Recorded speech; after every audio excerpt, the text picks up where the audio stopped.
আলামিন বলেন, ও ঈমানদাররা, ইয়া আইয়ুহাল্লাযীনা আমানু, ও ঈমানদাররা, উদখুলু ফিস সিলমি কাফা, পরিপূর্ণ ইসলামে প্রবেশ করো।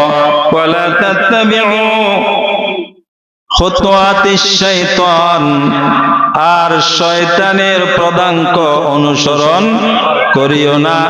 ইন্নাহু লাকুম আদুউম মুবিন, কারণ শয়তান হলো তোমাদের সুস্পষ্ট দুশমন।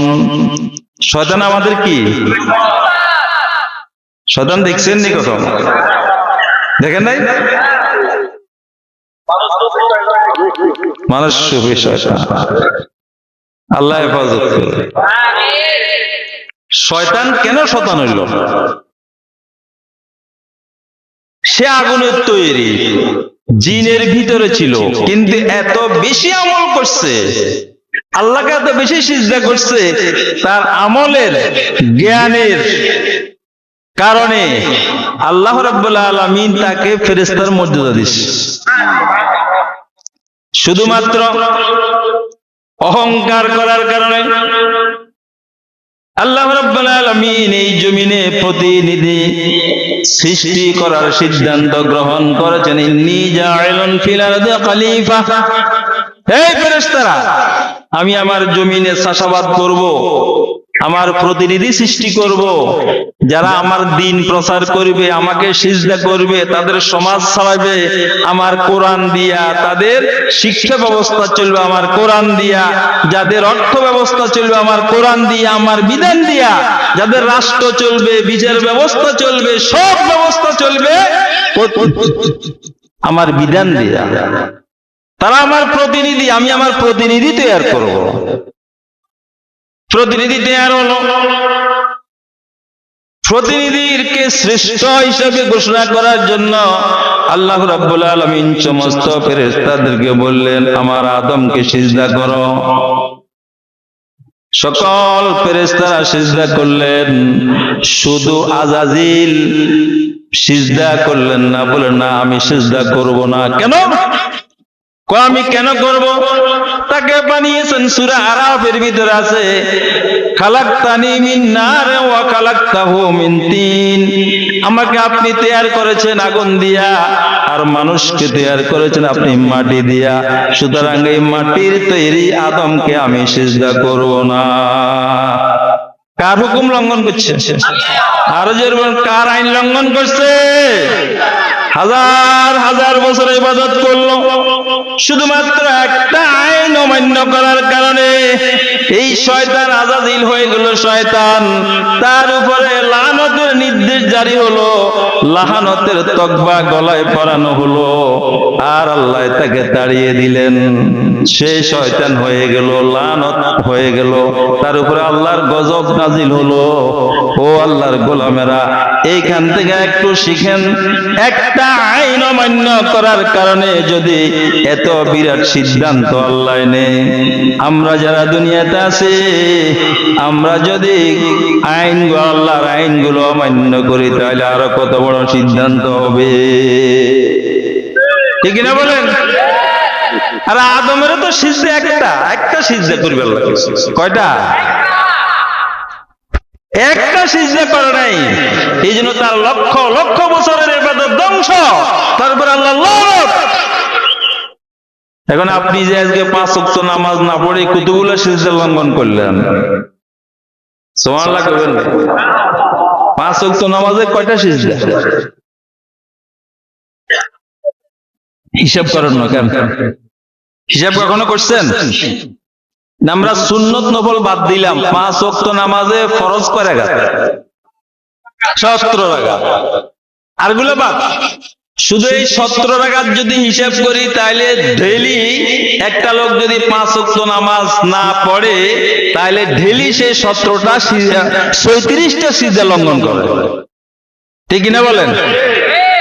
এখন ফতুয়া আপনারা দেন, এক সিজদা লঙ্ঘন করলে যদি আজাজিল শয়তান হয়, না আপনার এলাকায় যে দৈনিক 36 সিজদা লঙ্ঘন করে, এ কত নম্বর শয়তান হইল?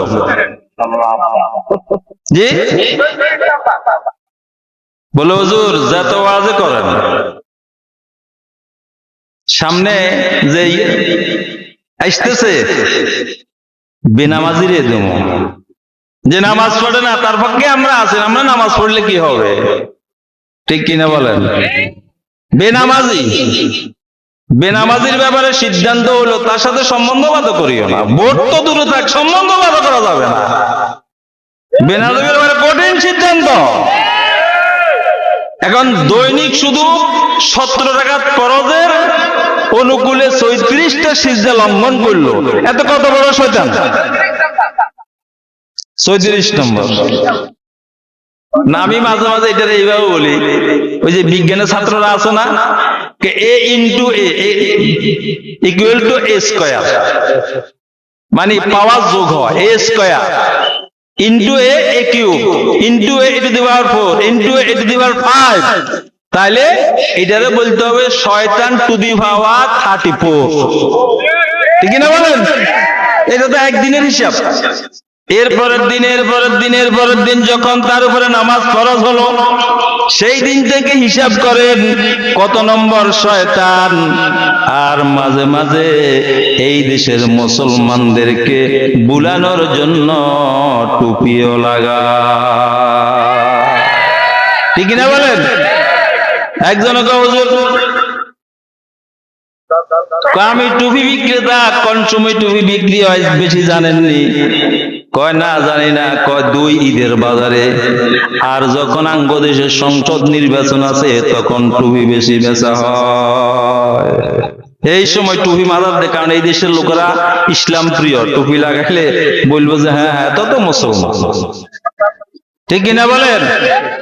যাই হোক, এই শয়তান শেষ পর্যন্ত কি শত্রুতা আমি করলো, আমার আব্বা আম্মাকে আল্লাহ বলছে তোমরা জান্নাতে, তমাম জান্নাত তোমাদের জন্য উন্মুক্ত করা হলো, শুধুমাত্র লা তাকরাবা হাযিহি শাজারাতা ফাতাকুনা মিনাজ জালিমিন, শুধুমাত্র এই গাছের কাছে যাইও না।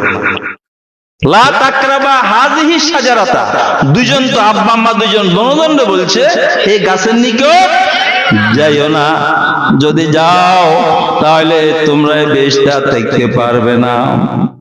আল্লাহর নির্দেশ। কিন্তু শয়তান সুন্দর করে সূরত ধরে এসে শত্রুতামি শুরু করলেন। কি সূরত ধরলেন? সুন্দর সূরতে এসে আম্মাজানকে বুঝাইতেছে, ও বিবি হাওয়া, আল্লাহ কেন এই গাছের নিকট যেতে নিষেধ করেছে জানোনি? কয় তিনি তোমাদেরকে জান্নাতে রাখবেন না, জান্নাত থেকে বিতাড়িত করে দিবেন।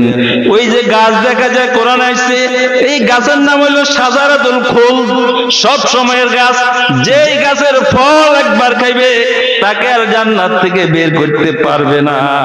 আল্লাহ তোমাদেরকে বের করে দিবে, এই জন্য এই গাছের ফল খাইতে নিষেধ করছে। বুদ্ধি শুনছেন নি? এরকম বুদ্ধিজীবী আপনাদের দেশে আসেনি? কি বুদ্ধি সাধনে পাওয়া যায়। সাধনা দেখবেন আপনারা যারা টকশো দেখেন, টকশো তো দেখবেন অনেক বুদ্ধিজীবী, বুদ্ধি খাড়া খাড়া কথা বলে, বুদ্ধিজীবী। এই শয়তান বুদ্ধি দিল আম্মাকে, আম্মা আব্বাকে বুঝাইয়া যে আমরা জান্নাত থেকে বের হব না, আর ওই গাছের ফল খাইলে আল্লাহ বাইর করতে পারবে না। নাউজুবিল্লাহ বলে। আপনারা ইতিহাস জানেন, ফল খাওয়া হলো, সাথে সাথে জান্নাতের পোশাক গায়ে থেকে ছুটে গেল, আল্লাহ পৃথিবীতে নিক্ষেপ করলেন আব্বা এবং আম্মাকে। ঠিক কিনা বলেন? ইন্নাকুলাকুম আদুউম মুবিন। সে জান্নাত থেকে আমার আব্বা আম্মার সাথে এই শয়তান শত্রুতা শুরু করেছে। আর শয়তান আল্লাহর কাছে চ্যালেঞ্জ ঘোষণা করেছে, আল্লাহ তুমি যে আমার গলায় লাল তকবা দিয়েছো, আমি তোমার বান্দার পিছন থেকে হামলা করব, সামনের দিক থেকে হামলা করব, ডাইন দিক থেকে হামলা করব, বাম দিক থেকে হামলা করব, তোমার বান্দাকে আমি তোমার পদে টিকতে দেব না। আল্লাহ রাব্বুল আলামিন চ্যালেঞ্জ দিয়েছেন, ও শয়তান তুমি চতুর্দিক থেকে হামলা করো, কিন্তু আমার যে গোলাম আমার কিয়ামতের উপরে আমার উপরে ঈমান নিয়ে দাঁড়িয়ে থাকবে, আমাকে সিজদা দিবে, আমার দ্বীন প্রতিষ্ঠা করার জন্য জীবন দেওয়ার জন্য প্রস্তুত থাকবে, আমি উপর দিক থেকে আমার রহমত নাজিল করে তাকে রহমত দিয়ে ভরপুর করে দেব। আমার ওই গোলামকে তুমি ধ্বংস করতে পারবে না। চতুর্দিক থেকে হামলা হবে। আর আমরা যদি ঈমানের দাবিতে ময়দানে দাঁড়িয়ে থাকতে পারি, রহমতের বাড়ি দ্বারা নাজিল করবেন কে? পারবো আমরা? পারবো আমরা? অনেক হামলা আসবে আমাদের ঈমান চুরি করার জন্য, আমাদের সমাজকে নষ্ট করার জন্য, আমাদের দেশকে ধ্বংস করার জন্য অনেক রকমের হামলা আসবে, অনেক রকমের ফিতনা ফাসাদ সৃষ্টি করা হবে, মিথ্যা আরোপ করা হবে উলামায়ে কেরামদের প্রতি। ঈমানদাররা যদি ঠিক থাকে, সব ষড়যন্ত্র তছনছ হয়ে আল্লাহর কোরআনের আইন এই দেশে প্রতিষ্ঠিত হবে ইনশাআল্লাহ। দেখি না বলেন? আপনারা এর পাশে আছেন না নাই? কারা কারা আছেন দেখি? নারায়ে তাকবীর, নারায়ে তাকবীর। আল্লাহ আমাদেরকে কবুল করুন। আল্লাহ রাব্বুল আলামিন ঈমানদারদেরকে ডাকছে। কাকে ডাকছে? ইয়া আইয়ুহাল্লাযীনা আমানু। ঈমানদার যারা, তারা হলো মুমিন। তারা কি? জোরে বলেন। যারা ঈমান আনছে তারা কি? মুমিন। আল্লাহ মুমিনদের ব্যাপারে বলছে কাদ আফলাহাল মুমিনুন। যারা প্রকৃত অর্থে ঈমানদার মুমিন, আমি তাদেরকে সফল করে দিলাম। তারা সফল। সুবহানাল্লাহ। যারা প্রকৃত অর্থে মুমিন তারা সফল। এই পৃথিবীতে মুমিন ছাড়াও মুসলমান মানুষের ভিতরে একদল আছে কাফের। কি আছে? বুঝার জন্য একদল হলো মুমিন, এটা আমরা। সাবাস করে বলতে পারবি না আমরা মুমিন? সাবাস করে বলবেন? আল্লাহ কবুল করুক। অনেকে সাবাস করে কইতে পারে না, অনেকে সাবাস করে এটা বলে না যে হুজুর আমি মুমিন। তাহলে কার সাবাস না কয় যে ফজর নামাজ পড়ি না, কেমনে কইতাম মুমিন? ঠিক না বলেন? ওই বোনের হক মারিয়ে লাইছি তো, এই জন্য হুজুর মুমিন কেমনে কইতাম? ঠিক না বলেন? আবার কয় যে হুজুর কেমনে মুমিন কইতাম? হয়তো ইসলামী আন্দোলন বিরোধিতা করে। আছে না নাই? আমরা তো মুমিন। আপনারা যদি মুমিন হন তাহলে আল্লাহ বলতেছে কাদ আফলাহাল মুমিনুন। মুমিন হইলে তোমরা সফল, তোমরা জান্নাতি। এক শ্রেণী আছে কাফের, যারা আল্লাহকে অস্বীকার করে, আল্লাহ রাসূলকে অস্বীকার করে, আখিরাতকে অস্বীকার করে, কোরআনকে অস্বীকার করে। তারা হলো কাফের, অস্বীকারী, তারা জাহান্নামী। আর এক শ্রেণী আছে মুশরিক, যারা আল্লাহর সাথে শরীক করে, আল্লাহর আইনের সাথে নিজের আইন বানাইয়া শরীক করে, আল্লাহর সিফাতের সাথে শরীক করে। তারা হলো মুশরিক। এই মুশরিক আমাদের দেশে আছে না নাই? আল্লাহর কোরআন, আল্লাহর কোরআনে কি আমাদের সকল আইন নেই? জোরে বলেন। এখানে আপনি ক্ষমতা যাইয়া আল্লাহর কোরআন বাদ দিয়া আল্লাহ বলছে মদ হারাম। কি বলছে? ইন্নামাল খামরু ওয়াল মাইসিরু ওয়াল আজলামু ওয়াল আনসাবু রিজসুম মিন আমালিশ শাইতান।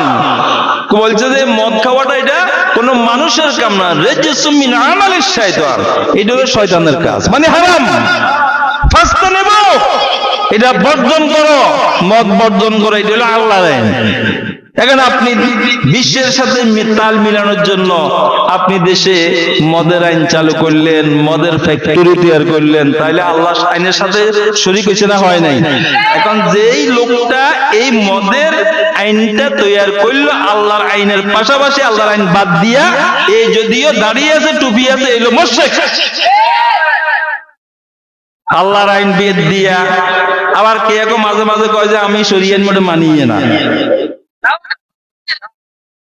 মুসলমান কয় ফখরুল ইসলাম ও ইসলাম, এরপর আর কইতাম না, নাম ফখরুল ইসলাম, কিন্তু ইসলাম আমি ইসলামের আইনে মানি।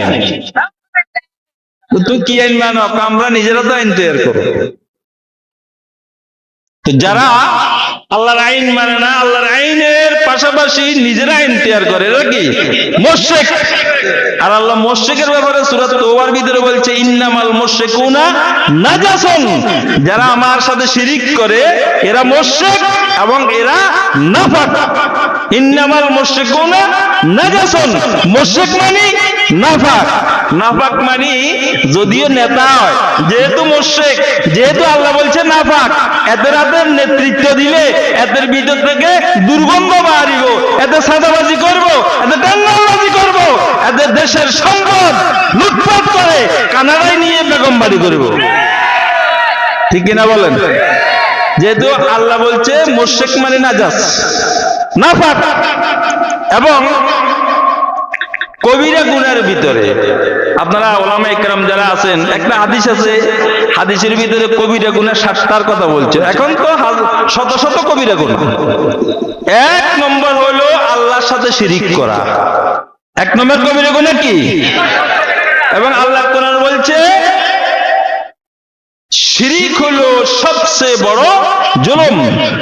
লা তুশরিক বিল্লাহ ইন্নাশ শিরকা লাযুলমুন আযীম। আল্লাহর সাথে কাউকে শরীক করিও না, কারণ শিরিকটা হলো সবচেয়ে বড় জুলুম। এক শ্রেণী হলো মুশরিক জাহান্নামী, আর এক শ্রেণী হলো মুসলমানের সূরত কিন্তু মুনাফিক। আছে না নাই? আর জোরে বলুন আছে না নাই?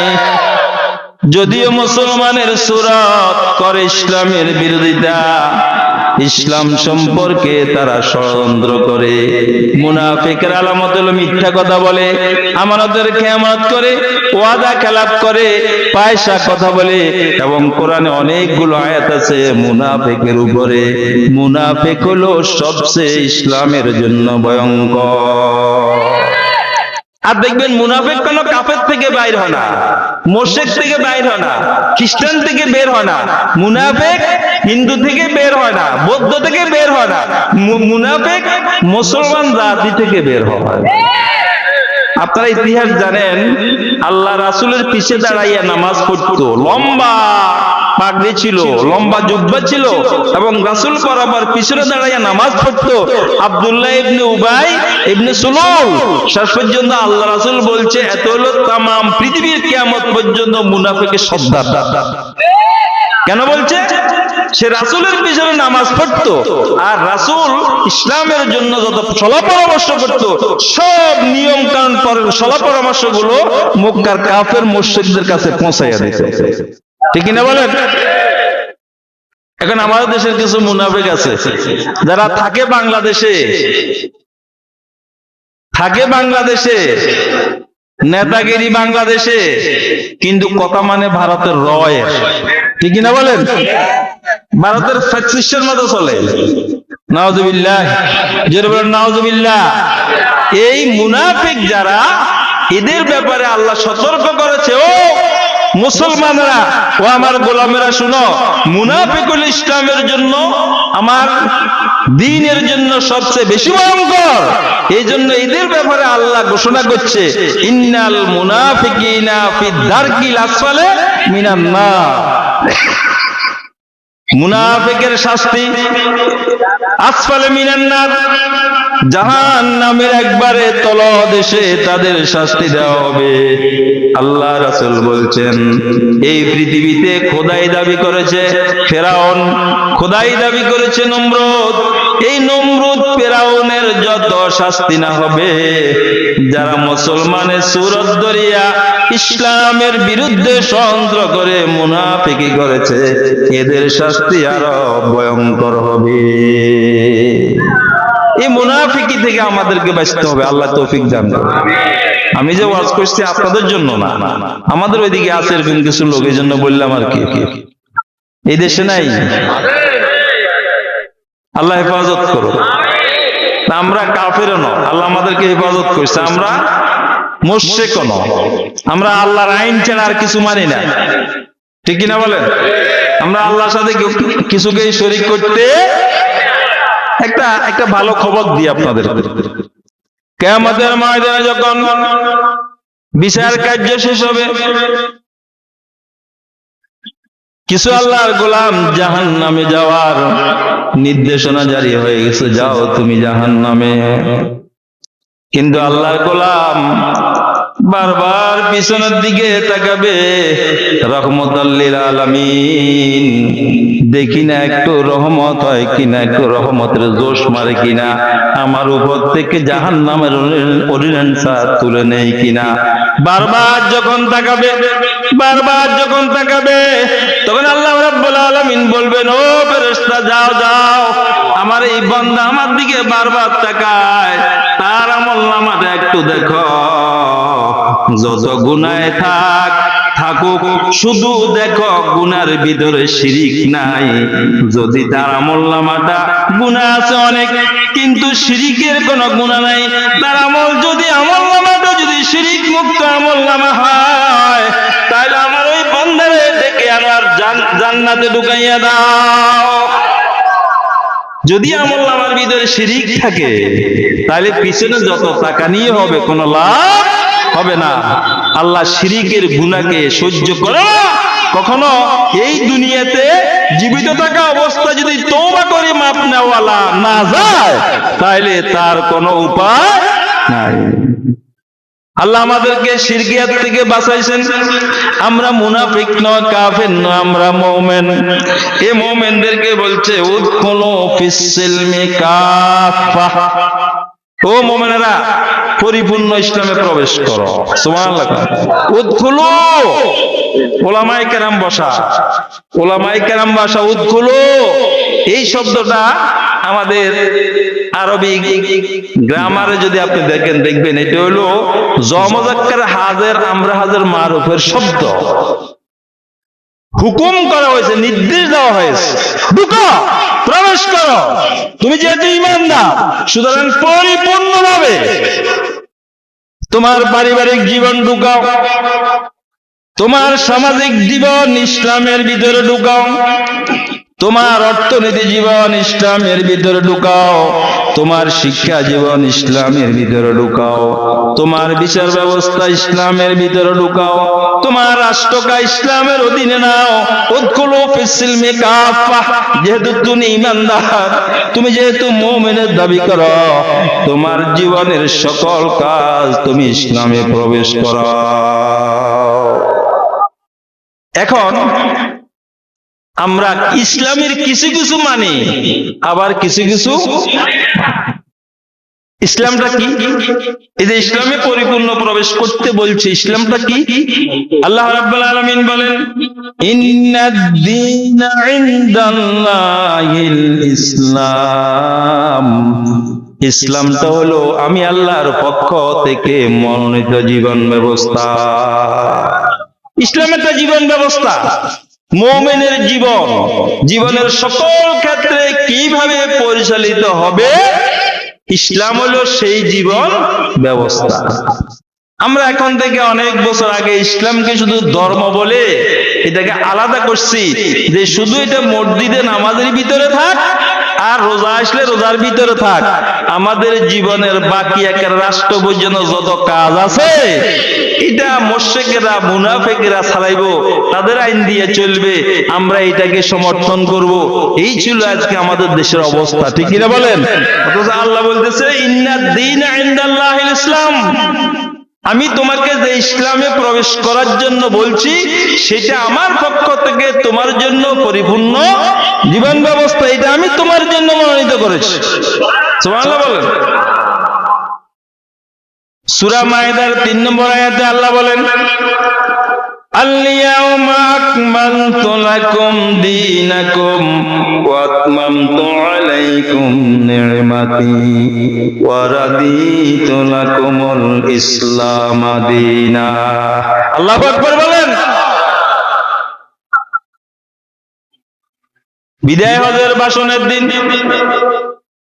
আল্লাহ রাব্বুল আলামিন আয়াত নাযিল করলেন, আর আল্লাহ রাসূলকে বললেন, কিয়ামত পর্যন্ত বিশ্ববাসীকে জানাইয়া দাও, আজকের এই দিনে আকমালতু লাকুম দীনাকুম, তোমাদের জীবন ব্যবস্থা আমি পরিপূর্ণ করে দিলাম। ওয়াতমামতু আলাইকুম নি'মাতি, আমার নেয়ামত যা দরকার সব পরিপূর্ণ করে দিলাম। ওয়া রাদিতু লাকুমুল ইসলাম দীনা, আর ইসলাম নামক জীবন ব্যবস্থাকে আমি আল্লাহ তোমাদের জন্য পছন্দ করলাম। ইসলামে রাদিতু লাকুমুল ইসলাম দীনা, আল্লাহ তোমাদের জন্য ইসলাম, এটা তোমার জীবন ব্যবস্থা, এটা আমি আল্লাহ পছন্দ করছি। আল্লাহ পছন্দ করছে কে? রাদিতু লাকুমুল ইসলাম দীনা। আর প্রথম বলছে আলিয়ামা আকমালতু লাকুম দীনাকুম, ইসলাম নামক জীবন ব্যবস্থাকে আমি পরিপূর্ণ করে দিয়েছি। সুবহানাল্লাহ। তো পরিপূর্ণ মানে কি? ও ঈমানদাররা, তোমরা তোমাদের সমাজ, তোমাদের পরিবার, তোমাদের ব্যক্তি জীবন, রাষ্ট্রীয় জীবন পরিচালনা করতে ভারত থেকে কিছু নেওয়া লাগবে না, আমেরিকা থেকে কিছু নেওয়া লাগবে না, ব্রিটিশ, ফ্রান্স, রাশিয়া থেকে কিছু নেওয়া লাগবে না। আমি এই ইসলামকে পরিপূর্ণ করে দিলাম। তোমার জীবনের যত ক্ষেত্র আছে, দিক এবং বিভাগ আছে, সব কিছু এই কোরআনে আমি পরিপূর্ণ করে দিলাম।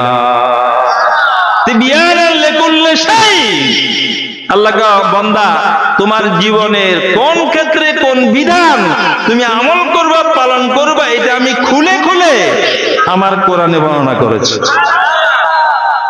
আপনি জীবনের কোন দিকটা দেখবেন? ব্যক্তি জীবন সম্পর্কে কোরআনের বিধান নাই? পরিবারের বিধান সম্পর্কে আসেনি? পারিবারিক বিধান সম্পর্কে কি সুন্দর বিধান!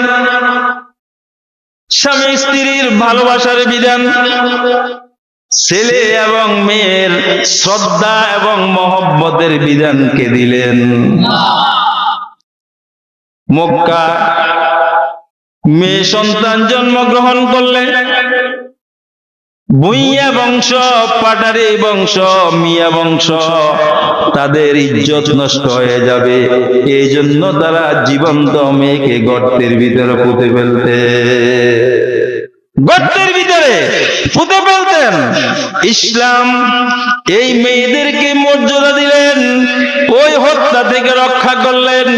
আল্লাহ রাসূল বললেন, যার একটা মেয়ে আছে, সে যদি তার মেয়েটাকে সুন্দর দিন শিক্ষা দিয়া লালন পালন করে আর সুন্দরভাবে পাত্রস্থ করে, তার জন্য একটা জান্নাত, দুইটা হলে দুইটা জান্নাত। আর যদি মেয়েদেরকে এইভাবে লালন পালন করে, সে এবং আমি পাশাপাশি জান্নাতে থাকবো। মেয়েদের এই মর্যাদা কে দিলেন? পারিবারিক এই সুন্দর বিধান কে দিলেন? মেয়েদের মর্যাদা। আরো আব্বারে কইছে, ও আব্বা, তোমার যদি ছোট্ট মেয়ে থাকে, বাড়ির ডুববার লগে আব্বু করে ডাক দিবে। এরকম মেয়ে আছে না? আব্বু করে ডাক দিবে। তখন ছেলে থাকলে ছেলের জন্য দরকার নাই, তুমি আব্বা বাজার থেকে যাওয়ার সময় দুইটা চকলেট নিয়ে যাও, তোমার মেয়ের হাতে চকলেটটা তুলে দাও, রাসূলের সুন্নাহ। সুবহানাল্লাহ বলেন। এই পারিবারিক এই সৌন্দর্য বিধান কে দিলেন? শুধু এইখানে শেষ নয়, আব্বা এবং মায়ের ব্যাপারে বিধান।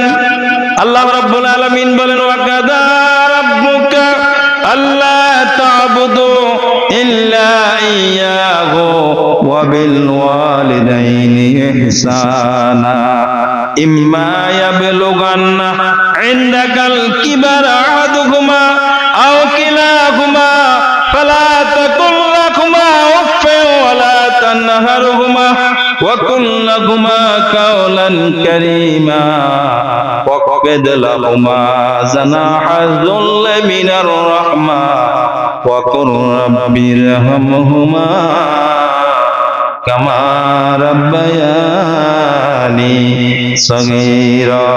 একটু আল্লাহু আকবার কোন। وَقَضَى رَبُّكَ أَلَّا تَعْبُدُوا إِلَّا إِيَّاهُ, আমি তোমার রব, আমি আল্লাহর সিদ্ধান্ত, আমি আল্লাহ ছাড়া আর কারো আইন মানা যাবে না, কারো বিধান মানা যাবে না, কারো গোলামি করা যাবে না। আল্লাহ তা'বুদু ইল্লা ইয়াহু, শুধুমাত্র আমার গোলামি করতে হবে, আমার বিধান মানতে হবে, আমার ইবাদত করতে হবে, আমার দিন মানতে হবে। এরপর পরেই তোমার পারিবারিক বিধান হলো ওয়াবিল ওয়ালিদাইনি ইহসানা। এই সন্তান, তোমার আব্বা আম্মার সাথে সুন্দর আচরণ করো। এই সুন্দর বিধান কে শিখিয়েছে? এই বিধান কে জারি করছে? যেখানে ইসলাম নাই। আমাদের দেশে রাষ্ট্রীয়ভাবে যদি ইসলাম না থাকুক, কিন্তু মাদ্রাসাগুলোর মাধ্যমে আমাদের অন্তত পারিবারিক এই বিধানগুলো চর্চা আছে না নাই? মাদ্রাসাগুলো, এই যে তালিমুল মাদ্রাসা, এটা হলো আমাদের জন্য নিয়ামত, ঠিক না বলেন? আল্লাহ নিয়ামত। এখন এখানে আল্লাহ বলতেছেন পারিবারিক বিধান।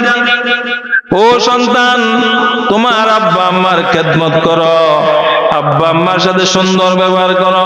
ইম্মা ইয়াবলুগান্না ইনদাকাল কিবার আহাদুকুমা আও কিলাহুমা, তোমার আব্বা আম্মা দুজন অথবা দুজনের একজন যদি বৃদ্ধ অবস্থায় তোমার কাছে থাকে, আল্লাহু আকবার, বৃদ্ধ অবস্থায় যখন মা বাবা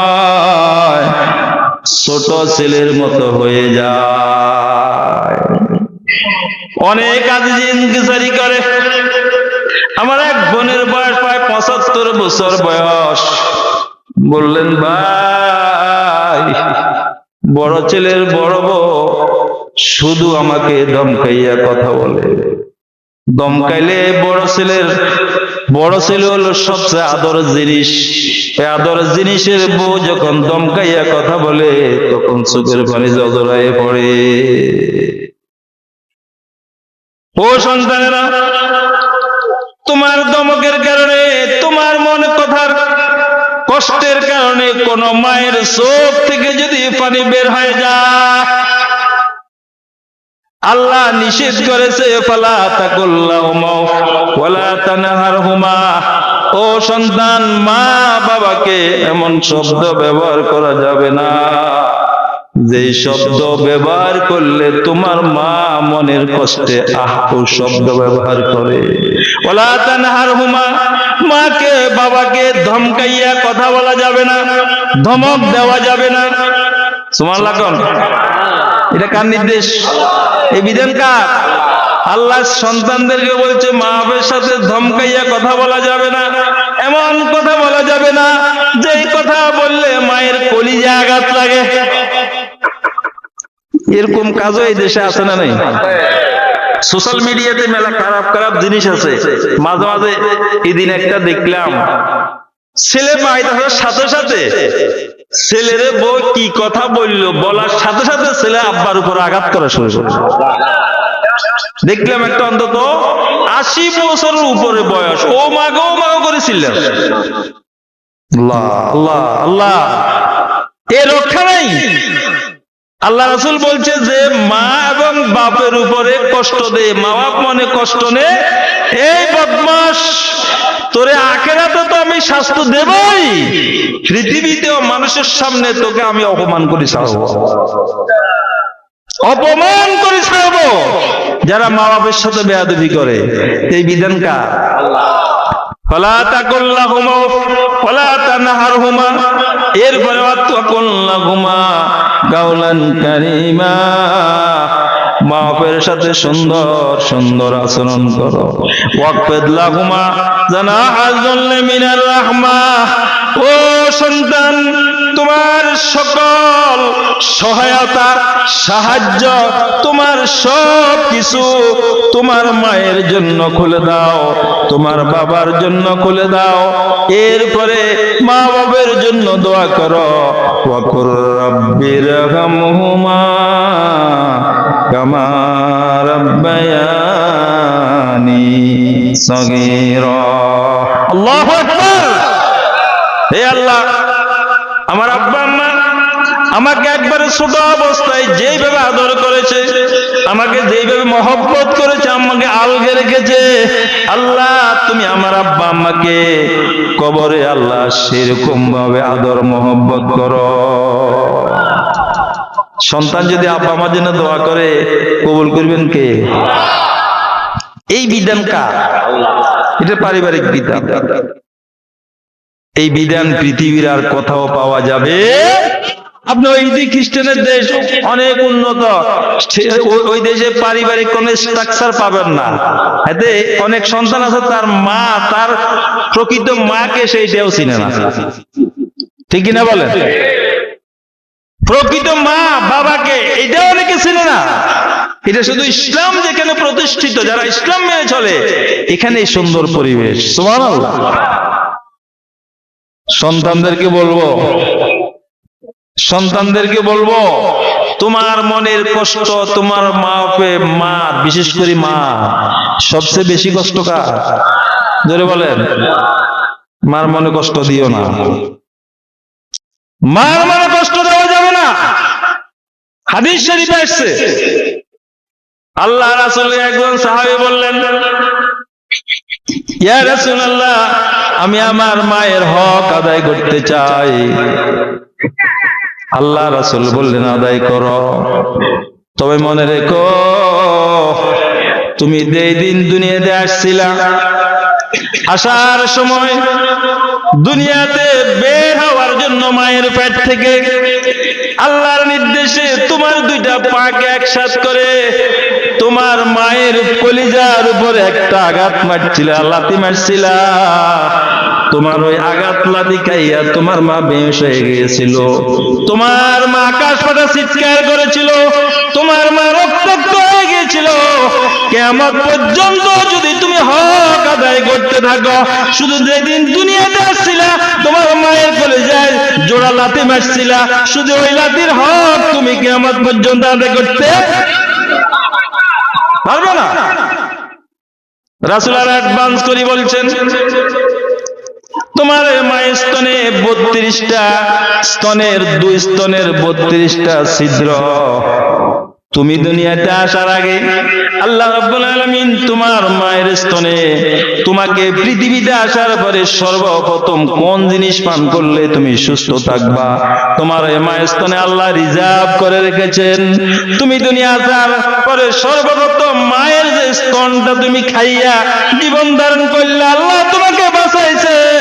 ওই 32 নালের 1 নালের দুধের হক কিয়ামত পর্যন্ত চেষ্টা করলে আদায় হবে না।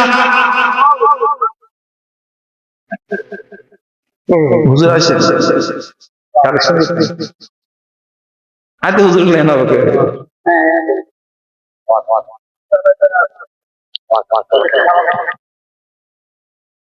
খারাপ লাগে নাকি? না, দেশি মাল দেশি তরকারিতে স্বাদ তো কম।